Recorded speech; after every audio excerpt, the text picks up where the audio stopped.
Boa tarde, Fernanda. Passando aqui para lhe agradecer pela assessoria que você me deu na questão do visto americano. Vou dar um breve relato aqui. Eu já havia tentado ainda esse ano, no mês de maio. Eu mesmo preenchi a minha DS e agendei as entrevistas. Só que foi na época que encerrou a pandemia. E o que aconteceu? Houve um acúmulo, né, de pessoas solicitando. Então, a minha entrevista só foi agendada um ano e meio depois. E quando eu agendei no Consulado do Rio de Janeiro, muitas das coisas haviam modificado, né?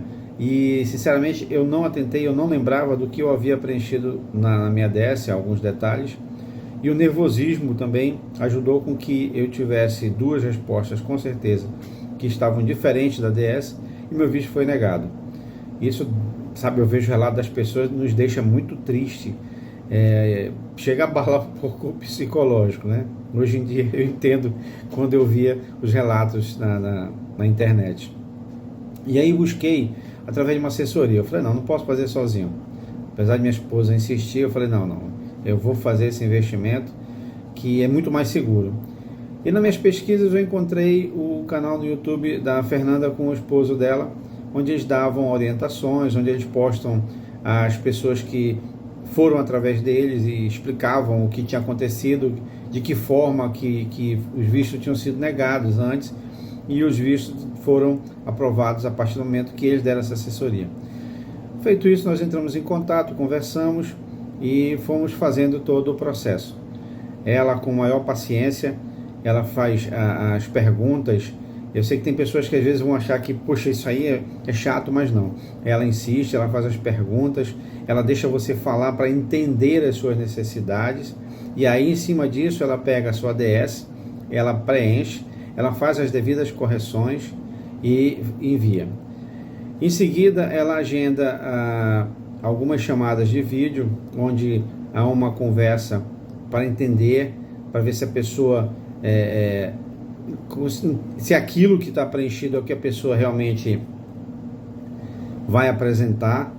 Ela pede o seguinte, muito interessante: não minta e converse. O que ele perguntar você pode falar, e não fale somente aquilo que ele está pedindo. Explique.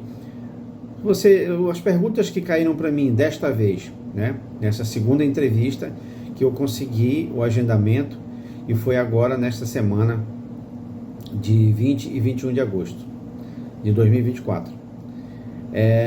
A cônsul me perguntou se eu já havia estado nos Estados Unidos. Ela perguntou se eu já tinha tentado o visto, e eu expliquei. Perguntou se eu havia me casado, se eu tinha como comprovar isso. Apresentei a certidão de casamento, isso até um ponto que eu vou falar. E perguntou se minha esposa tinha visto. E eu falei que tinha um visto aprovado e tinha uma cópia. Ela pediu para ver a cópia. Falei das pessoas que vão viajar junto conosco, pessoas que são da família e têm visto. Ela disse, não é necessário. A Fernanda nos orienta sempre para falar o máximo que puder. Só que essa cônsul tinha uma característica que, quando eu tentava falar, ela dizia ok. Como se fosse. Se eu fiz uma pergunta, respondeu o que eu queria, pronto.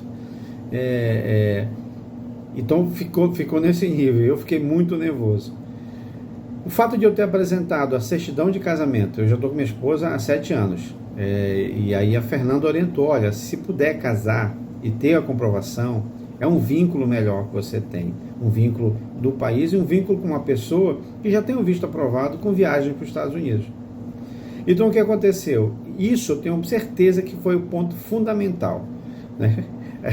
Eu tive que casar, né, com a pessoa que eu já estou há bastante tempo, orientação da Fernanda, e aí você vê o nível de conhecimento que a Fernanda e o marido têm de entender as coisas e saber como é que elas funcionam. Isso, com certeza, a assessoria dela foi de fundamental importância. Então, para comprovar vocês, está aqui, peguei hoje, meu visto foi aprovado. Vocês não sabem a felicidade que a gente tem quando a gente sai com esse papel na mão. Mesmo depois que eu cheguei no hotel, eu ainda vinha conferir se o meu passaporte ainda estava comigo ou não. De tão emocionado, de tão satisfeito que eu estava, e às vezes você ainda duvida. Então é isso. Mais uma vez, Fernanda, agradecendo a você, agradecendo ao seu esposo e a assessoria que você dá. Sempre que possível, indicarei, como já estou fazendo, indicando para as pessoas que moram na minha cidade e querem algum tipo de assessoria.